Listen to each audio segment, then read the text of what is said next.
Hello everyone, this is Jitendra and welcome to my YouTube channel commerce की दुनिया।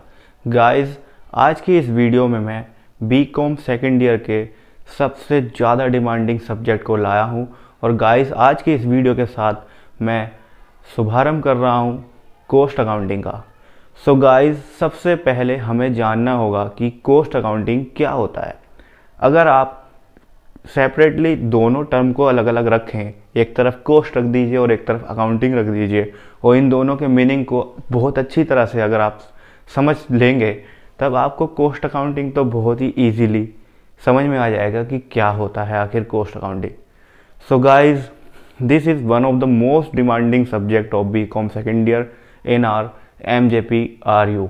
सो guys, आज की इस वीडियो को बहुत अच्छी तरह से देखिए और इसके बाद से हम इस न्यूमेरिकल पोर्शन का शुभारंभ बहुत ही क्लियरली और बहुत ही अच्छी तरह से करने वाले हैं।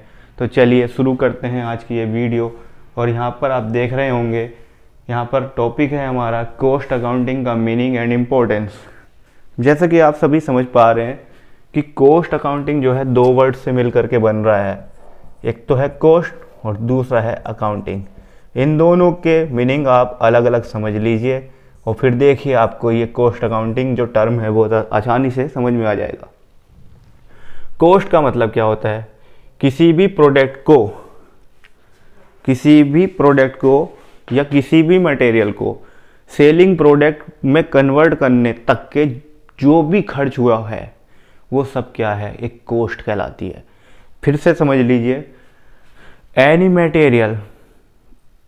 material which is converted in a selling product, the expenses incurred on any material which is converted in a selling product is called cost।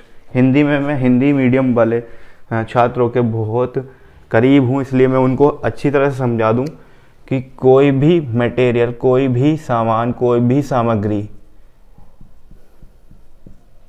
जिसे विक्रय उत्पाद, यानी विक्रय उत्पाद का मतलब हो गया सेलिंग मटेरियल, बनाने में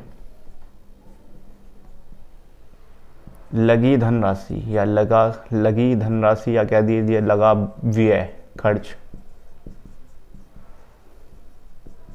लागत कहलाता है।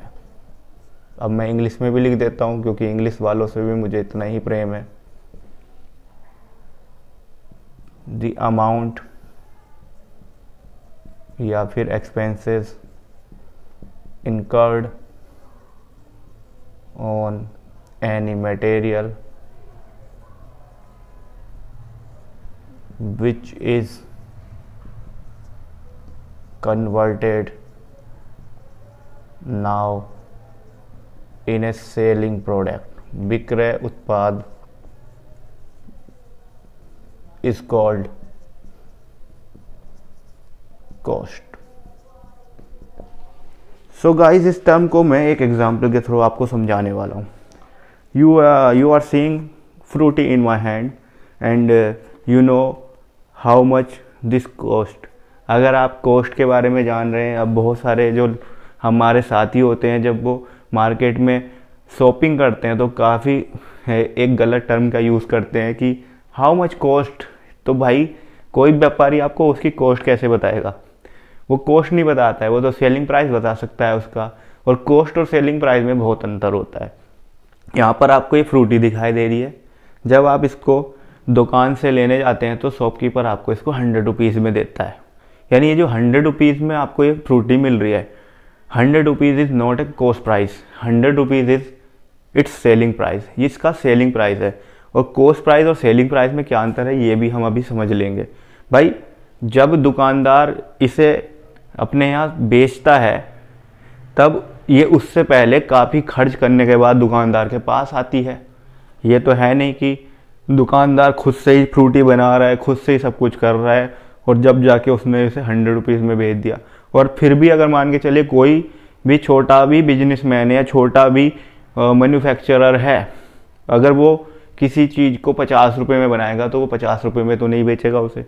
यानी कि कॉस्ट और सेलिंग प्राइस में अंतर होता है। ठीक है, अब मैं बात करता हूँ कॉस्ट और सेलिंग प्राइस की। तो जब कोई मटेरियल किसी भी सेलिंग प्रोडक्ट में कन्वर्ट होता है तो उसमें काफ़ी एक्सपेंसेस यूज़ किए जाते हैं। वो आने वाली वीडियो में हम आपको बताएंगे। ठीक, तो जब कोई मैन्युफैक्चरर कंपनी है, तो भाई ये फ्रूटी का ही एग्जाम्पल जैसे हमने लिया है, तो फ्रूटी के लिए जो केमिकल उसका यूज़ किया जा रहा है, सबसे पहले तो इसका लिक्विड बनता है, फिर इसका बोतल हो गया, पैकेजिंग हो गया, दुनिया भर के खर्च होने के बाद कहीं जा कर के अगर ये मान के चलो 80 रुपीज़ की अगर बन रही होगी एक बोतल, वैसे तो कम की ही बनेगी क्योंकि एडवर्टाइजिंग वगैरह दुनिया भर के खर्च होते हैं, तब इसकी कॉस्ट हो गई 80 और सेलिंग प्राइस हो गया इसका 100।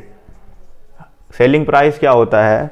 जिस पर कंज्यूमर को माल बेचा जाता है, और कॉस्ट प्राइस क्या होता है? जिस पर माल तैयार हुआ होता है। सो गाइस, कभी भी आप जाएंगे जब मार्केट में तो इतनी सी गलती मत करना कि आप वहाँ जा कर के ये कहें कि इसकी कॉस्ट क्या होगी, क्या कॉस्ट है इसकी।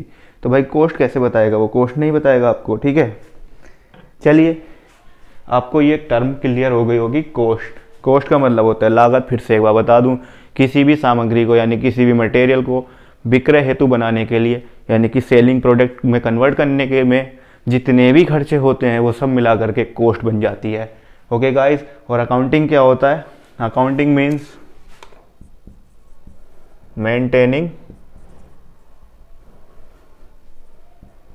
maintaining records, maintaining accounts,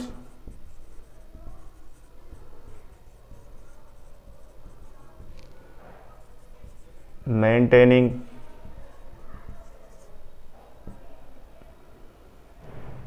statements, यानी कि इन जो भी कुछ ट्रांजैक्शंस हो रही हैं, जो भी लेन देन हो रहे हैं, उन सभी को ऑन रिकॉर्ड करना, this is called accounting. But accounting is something different from recording. केवल रिकॉर्ड करना ही अकाउंटिंग नहीं कहलाता।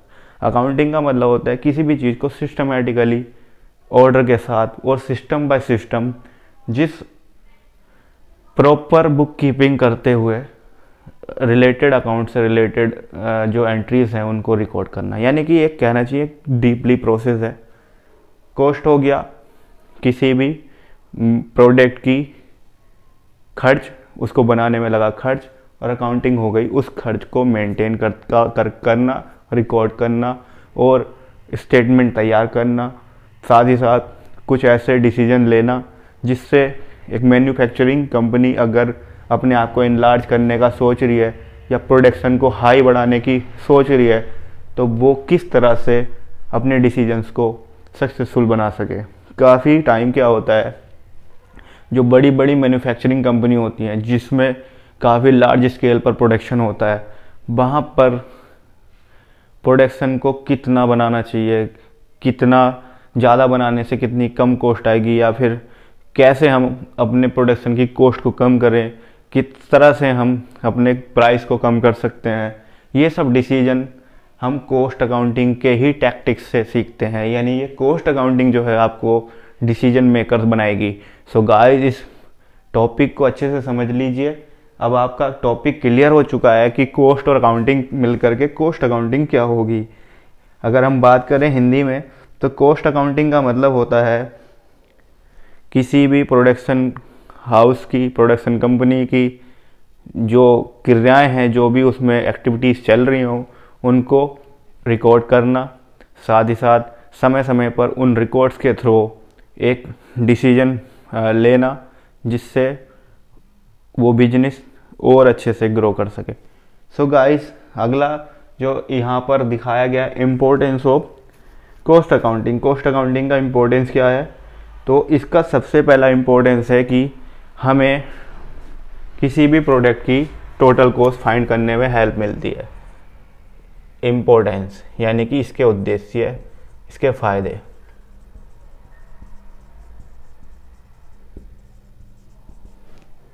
कुल लागत निकालने में मदद। कुल लागत यानी कि टोटल कॉस्ट, हम किसी भी प्रोडक्ट की टोटल कॉस्ट फाइंड कर सकते हैं। साथ ही साथ हम व्ययों को वर्गीकृत कर सकते हैं, यानी खर्चों का वर्गीकरण क्लासीफाइड कर सकते हैं कि कौन सा खर्च कहाँ हुआ है। सपोज कीजिए कुछ खर्चे हमारे जो हैं सेल से रिलेटेड हैं, तो हमें सेल से रिलेटेड खर्चों का अलग पता चल जाएगा। ठीक, कुछ खर्चे हमारे प्रोडक्शन से रिलेटेड हैं, तो प्रोडक्शन से रिलेटेड खर्चों का हमें पता चल जाएगा। कंट्रोल करना, हम नियंत्रण कर पाएंगे अपनी कॉस्ट पर। मान के चलिए हमारा जो है कॉस्ट काफ़ी ज़्यादा आ रही है, निकल रही है, तो हम उस पर क्या कर पाएंगे, लागत पर नियंत्रण कर पाएंगे, लागत पर कंट्रोल कर पाएंगे। कंट्रोल ऑन कॉस्ट कैसे कर पाएंगे कंट्रोल, ये आने वाले वीडियोस में और आने वाले टाइम्स में हमें पता चलेगा। हम पूर्वानुमान लगा सकते हैं कि हमें कितने स्टॉक की ज़रूरत पड़ेगी, हमें कितना स्टॉक बना के रखना है। पूर्वानुमान मीन्स फोरकास्ट कर सकते हैं, हम चीज़ों को, सिचुएशन को फोरकास्ट कर सकते हैं। हम मूल्य का निर्धारण कर सकते हैं, विक्रय मूल्य का, यानी कि अगर आप चाह रहे हैं कि पता लगाना कि हम अपना प्रोडक्ट का सेलिंग प्राइस कितना रखें, तो वो भी आप कॉस्ट के बाद ही डिसाइड कर पाएंगे।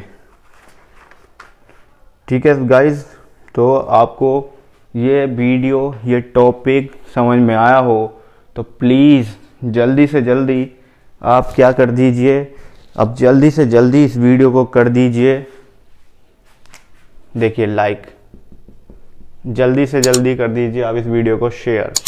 साथ ही साथ अगर आपने अभी तक चैनल को सब्सक्राइब नहीं किया है तो प्लीज़ आपसे कह रहा हूँ कि चैनल को ज़रूर सब्सक्राइब करें, जिससे आप और आपके फ्रेंड्स इस सब्जेक्ट को शुरुआत से ही समझने में अपना जो है इम्पोर्टेंट रोल प्ले कर लें। साथ ही साथ हम तो आपके लिए इसी तरह से नई नई वीडियोस लाते रहेंगे, इसलिए बने रहिएगा हमारे चैनल के साथ, कॉमर्स की दुनिया के साथ। Thank you so much.